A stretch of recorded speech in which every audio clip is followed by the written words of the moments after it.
Well, guess who came back again? Y'all remember me, the greatest goblin that ever lived. For those of you who are stuck around with me long enough to remember that shtick,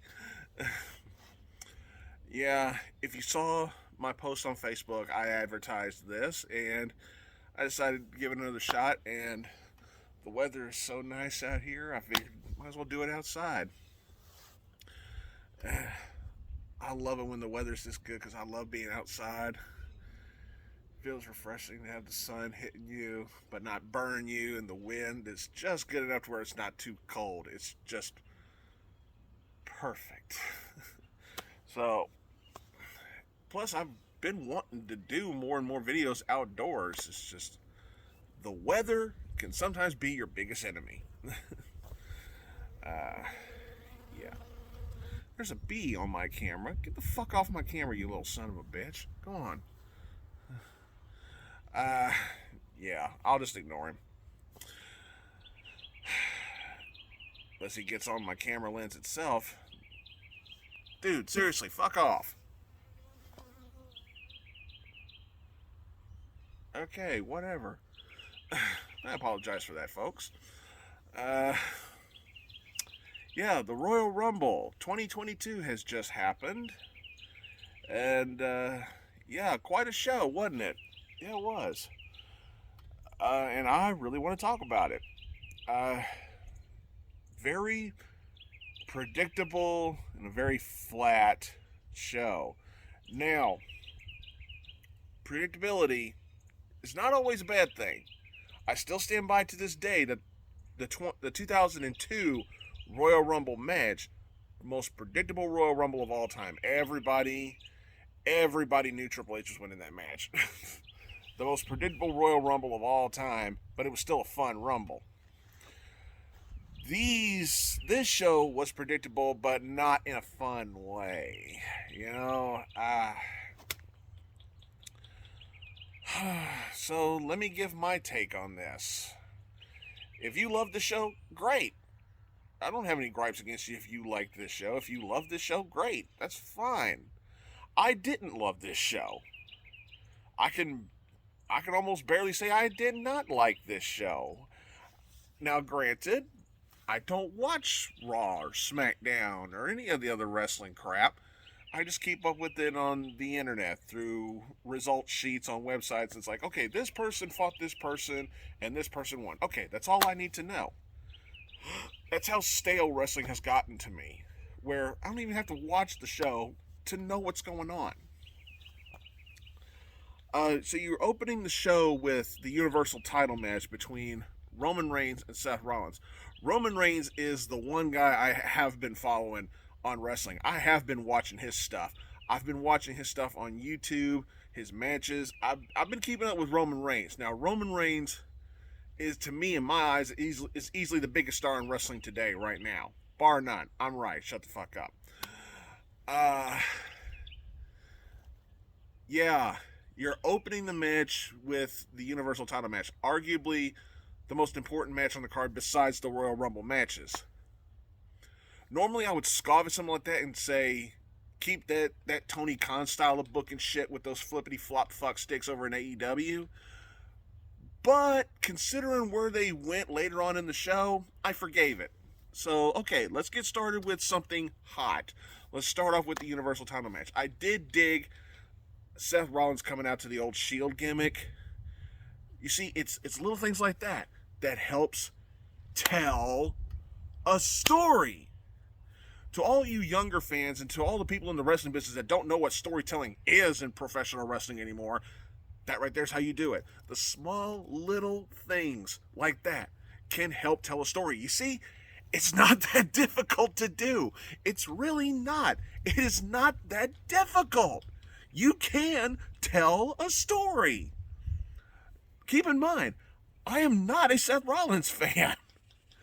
I think the guy is an overrated little smarmy little jackass. But even the bird knows.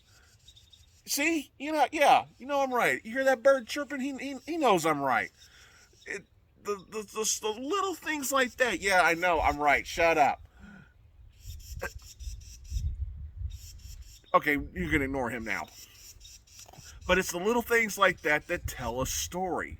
In-ring psychology that adds to the match. That gives more of a reason for your audience to become emotionally invested. But in my opinion, I think Seth Rollins got a little too much offense in. You want to keep building up Roman Reigns as this unbeatable badass before you eventually feed him to Brock Lesnar at WrestleMania. Spoiler alert. And then the finish happened. Oh my god.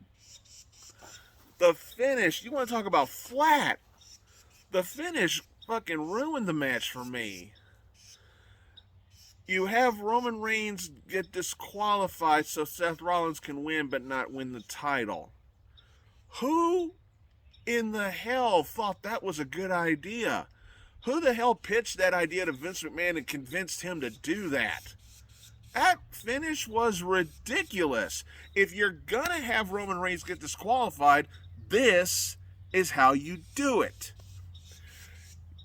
You go to the moment where Seth is kind of laughing off the spear. He's putting up the fist. And he's saying, I will always love you, brother. I will always love you. And you just have Roman just kind of shake it off. He lets Seth Rollins stand back up. And then you decide to have Roman fuck with Seth Rollins. And he starts to put his fist up. Pow! Bitch slap him. Hit the ropes. Spear. But then Roman picks him back up. He's like, no. We ain't done. And he looks over the referee. He's like, no. We're not done. He picks Seth Rollins back up, and he goes, acknowledge me. And he screams it, and you can see it. You can read his lips, and he's screaming in Seth Rollins' face, acknowledge me. And Seth is just kind of like on 5% power. He's got just enough power left in the battery to smirk like a little smarmy little jackass. So Roman hits the ropes, spear, 1, 2, 3. Roman Reigns wins the match, retains the title, but he's still not done. He picks Seth Rollins back up again, and then he decides that there's a bee coming at my shoe, and I'm about to stomp the fuck out of him if he don't back the fuck off. Oh, you little jackass. Alright, where was I? You have Roman Reigns picks Seth Rollins back up. And he keeps saying, acknowledge me. And Seth won't do it because he's damn near dead. So then you have Roman put him in the guillotine choke. And choke him out. And then you have him go get the chair and beat the shit out of Seth Rollins. Just beat the shit out of Seth Rollins with the chair. And the referee has no choice but to ring the bell and then reverse the decision. Have the announcer go, ladies and gentlemen, the referee has reversed the decision. Therefore, the winner of this match by disqualification, Seth Rollins. You have Roman snap, even though he just beat Seth Rollins and proved that he can beat Seth Rollins. But in the end, Seth Rollins still wins, but he doesn't get the title. If you're going to do a DQ finish to protect both guys, or try to protect both guys, probably should have done it that way. Oh well. The Women's Royal Rumble match. And I gotta say, I dug this Royal Rumble match more than I did the Men's Royal Rumble. The women had more story to tell. But storytelling was put aside for a couple of things, and we'll get to that when they happen. I'm not going to run through everybody that came through. Number 1 was this person. Number 2 was this person. I'm not going to run through all of that. I'm just going to get to the nitty-gritty and talk about what I thought about the Rumble matches themselves. First of all, the Women's Royal Rumble. You have Sasha Banks make her return at number 1. You would think her being the star that she is in the company's eyes, even though I personally don't see it. I'm not really that big a fan of Sasha Banks. But, okay, you're thinking, okay, she's one of the well-established stars in the company. She's probably going to be in there quite a bit. No! She's unceremoniously dumped out after, 10 freaking minutes? Like, okay, so much for Sasha. So much for telling a story there. Apparently, they're going to keep dragging and on this rivalry between Sonya Deville and Naomi that nobody gives two fucks about. So, of course, it's going to be one of the feuds that just is never going to seem to fucking end. By the time we get to WrestleMania to possibly blow this off, you better do it in a barbed wire Hell in a Cell exploding death match or something to make the fans possibly try to care at this point, because you keep on dragging this out, and the funniest thing about this feud is that we still don't have a backstory as to why the fucking feud is happening in the first place. Like, my God, what the fuck? That was probably the best told story of the match, and it's the storyline that nobody gives a shit about. Why did Natalya have so much time in the Rumble? Her fucking irrelevant ass. After she got eliminated, I'm surprised she wasn't crying or farting after she got thrown out. You're bringing in stars from the past. I got a kick out of seeing Ivory in the old right to censor stuff, and let me say, Ivory looks pretty damn good for a woman who's 60 years old. She looks pretty damn good. She didn't last but 3 or 4 seconds, but it was good to see Ivory in that old shtick. She can still pull that off.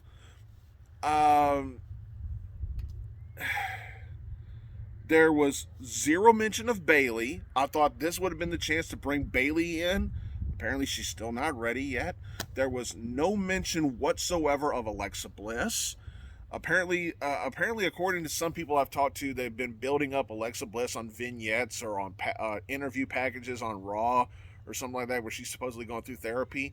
So they're thinking, okay, let's bring her in at the Royal Rumble. Let's see if we can, recycle her gimmick and see what we can do with her. Not even mentioned, never even showed up. So what was the point? I don't know. Just wow. I did pop for seeing Mickie James actually coming out to her TNA theme, her hardcore country song, and actually coming out with the Impact Women's Championship belt. That was amazing. That was simply amazing. But the match went to shit as soon as Ronda Rousey showed up. As soon as that opening note of her song played, right there at that very second, I knew Ronda was winning this match. It turned the match into a predictable mess. We all know who was winning. It didn't matter who came out after her. As soon as she came out, we knew what was going to happen. And that's when storytelling decided to go whoop in that direction. Tell a story. Why the fuck would we want to do that when we got to build Ronda Rousey back up after she pissed and moaned on her way out and soured on the fans that turned on her? So let's push all that storytelling aside to build Ronda Rousey back up. They had Nikki ASH dumped out, I believe, by Ronda or by Shayna Baszler. It's like that spot was designed for Rhea Ripley. That spot was designed for Rhea Ripley to get rid of Nikki ASH, to tie up that end of storytelling. That part of storytelling went, fuck you, we're not doing you. And another thing that just grinded my gears is that we gotta make this all about fucking Charlotte Flair. Even at the final two, even though I knew Ronda was winning, in a very fucking anticlimactic finish, by the way, but it's still all about fucking Charlotte. I guarantee you, I don't give a damn who this offends, I guarantee you, if that woman didn't swim out of Ric Flair's balls, she wouldn't even be half the star she is today. Y'all know I'm right.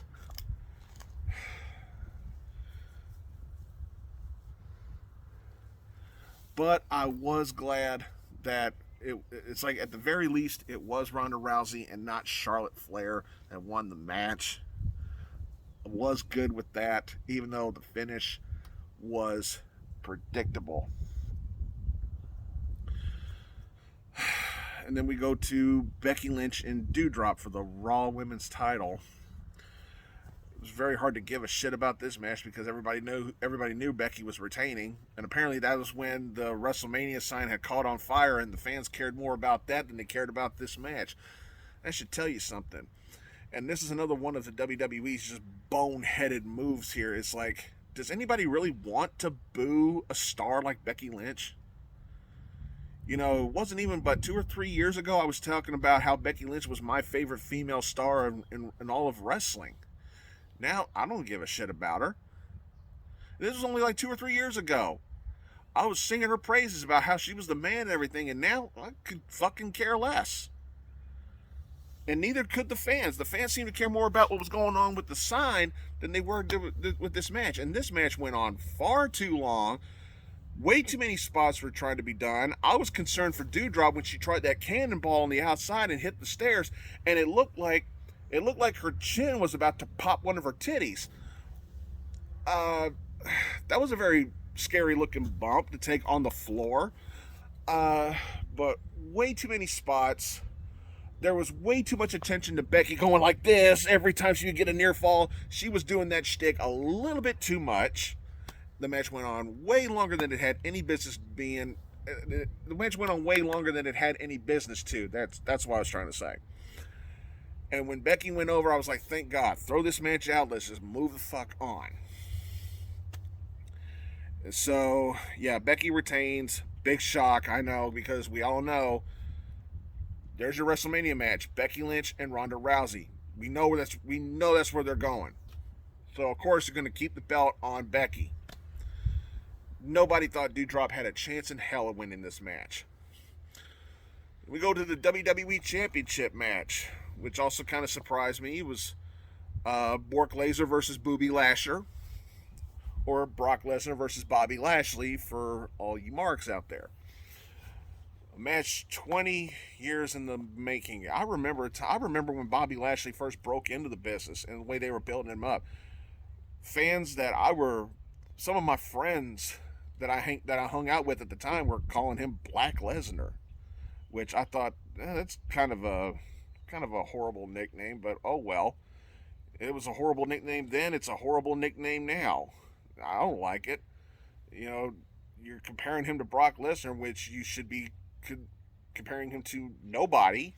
You should be cheering him for the powerhouse star that he looks like. I mean, 20-something years, and both of these guys still look like megastars. This was a hoss fight, and it was going really good. And then the finish. But this finish was a lot better than the DQ finish with the Universal title match. You had a ref bump. Like, okay, a ref bump. Big shock. And that's when you had Roman Reigns spear Brock Lesnar and cost Lesnar the match and cost him the title. And I'm like, as if anybody could have guessed. I even called it, spoilers for the Royal Rumble later on. And the match was over. Bobby Lashley wins. Good. Bobby Lashley's the WWE champion. Good. I like Bobby Lashley as WWE champion. He looks like a world champion. He looks like a main eventer. It's like it's like what Jim Cornette said about Batista. Look at the fucking guy. He's not going to be taking arm drags in the second match on the card. He's either main event or nothing. That's how Jim Cornette felt about Batista. That's how I feel about Bobby Lashley. He ain't going to be taking arm drags in the second match. He's got a main event or nothing. He's a world champion. You want to build him and you want to make him look like a world champion. You want him to feel like a world champion. Bobby Lashley looks like a world champion. And after that match, I was like, all right, time for the men's Royal Rumble. Let's save this show. And it was like Edge and Beth Phoenix versus Miz and Maurice. I was like, oh shit, I forgot all about this match. I honestly forgot about this match. And then the match happened. I got up and took a piss during this match. That's how much it gripped my attention. So I don't know everything that happened. I didn't really care. Don't get me wrong. I love Edge. One of my all-time favorites. He's a good talent. I like The Miz. Not really sold completely on Maurice and Beth Phoenix. They're both beautiful women, give or take. But I didn't care about this match, and I kind of knew Edge and Beth were going to go over, because you're not going to drag this out to WrestleMania. The fans aren't going to care that much. They didn't care that much here either. It was like, match went on too long, and I just didn't give a shit. Next, the Men's Royal Rumble, the main event of the show. You had AJ Styles coming out at number 1. Okay, and Shinsuke Nakamura. I forgot. He's the Intercontinental Champion. Apparently the WWE forgot too, because when's the last time we actually had an Intercontinental Championship match anywhere? I don't know. Johnny Knoxville's appearance did crack me up. I did appreciate Johnny Knoxville's involvement in the Royal Rumble. I was being a smart ass on social media. I said, I want Johnny Knoxville to make it to the Final Four so I could see all the AEW flippy flop nerd fans on the internet bitch and moan and complain. That'll entertain me. And he didn't make it to the Final Four. Oh well. A guy can dream. I wanted Knoxville to last a lot longer so I can see all the nerd fans go online in their mom's basements and fucking bitch and complain like you knew they would if that happened. Bad Bunny, that was a surprise. I thought, okay, WrestleMania 1, he's done, and he actually did very well for himself. But to me, I was popping hard for Omos, because I'm like, look at this motherfucker. Omos. This guy could be a star. He doesn't have to overbump. He doesn't have to do flippity-flop karate shit. This guy looks like an entertainer. This guy looks like he could be a star. And he's not ripped to fucking shreds like Braun Strowman was, but he has a good look to him. If you tweak a few things about him, you could really have a good talent. You could really have a good star for your future. Of course, the WWE probably doesn't believe that, so it's probably not going to happen, but a guy can only dream. I wanted Omos to last a little longer than he did. I knew Omos wasn't going to win. It would have been awesome if he did, because then it's like, okay, now what do you do? But to see how Omos got out, it made sense. Everybody had to gang up on him because he was the biggest threat at the time when it was going on. But unfortunately, they had to sacrifice their United States champion to realize how to get rid of him. You made Damian Priest look like a jackass. That actually made me laugh. It still makes me giggle when I think about it. Man, Damian Priest, that was probably one of his more boneheaded moments in his time in the company. It's like, oh, I'm going to rush him. Woo! Boink. Good seeing you, Damian. But this is another one of those times where predictability took over once Brock Lesnar showed up. Predictability took over when Brock Lesnar showed up, and all the possibilities you had to tell a story went whoop right out the window. There was no chance to tell a story with Dominic and Rey Mysterio. There was a beautiful chance to keep Dominic there just long enough for his dad to show up and have one of them screw the other one over by throwing him over the top rope. The opportunity was practically gift wrapped to you, and you push it aside.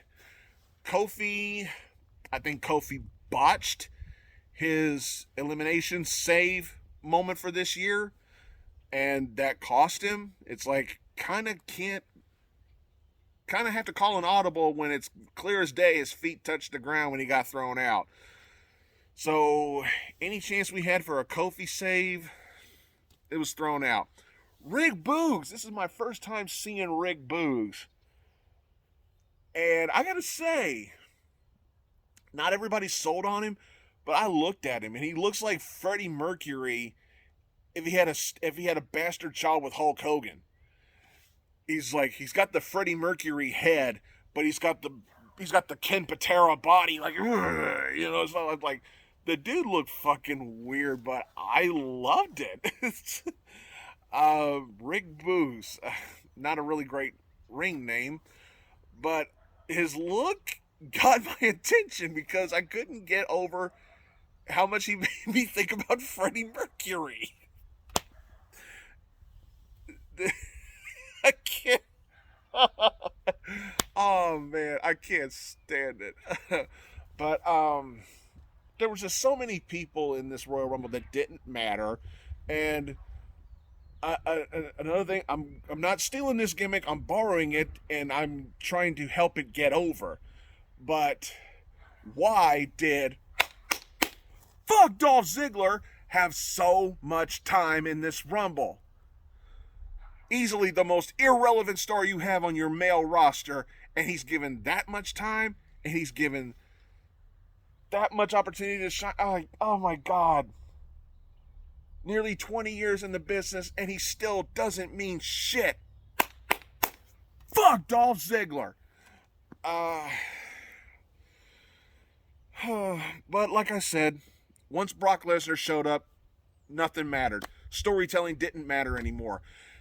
The storytelling, again, like with the Mysterios, with the Arcade Bro, the story was practically gift wrapped to you, and you threw it away for Brock Lesnar.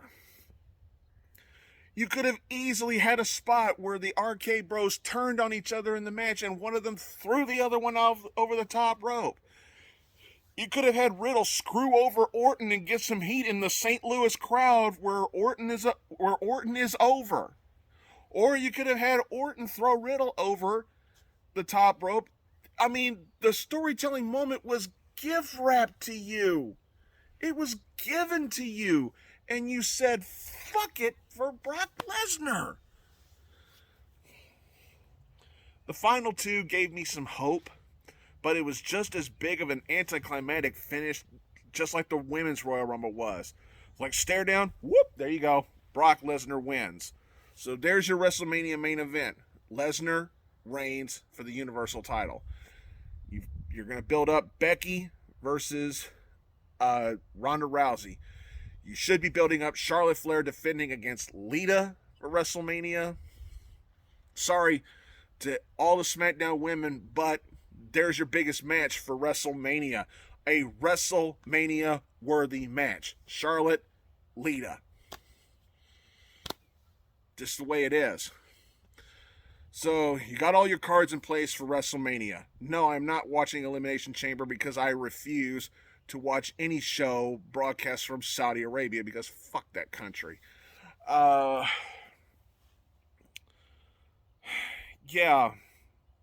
This was, the more I think about it, the more I talk about it, I've drawn the conclusion, this was not a great show. This was not even a good show. This show turned out to be predictable, at times very, very boring. In the end, this was a flat show. A DQ finish for the Universal title match that was all wrong. Both your Royal Rumble matches had predictable, anticlimactic, flat finishes. We sacrifice storytelling. We literally take storytelling and throw it away to build up two UFC fighters in Brock Lesnar and Ronda Rousey, even though Brock Lesnar is a well more established WWE star than he is a UFC star. But still, the symbolicism is still there. Fuck our storytelling. We got to put over these MMA wrestlers. Your mid-card champions are an afterthought in the Royal Rumble. All the rest of the matches, the people could care less about. A flaming sign was more over than your top woman star in the company. Your top female star of the company was less over than a flaming sign. Oh my fucking God. Sometimes predictability isn't always bad, but in this case, it's very, very bad.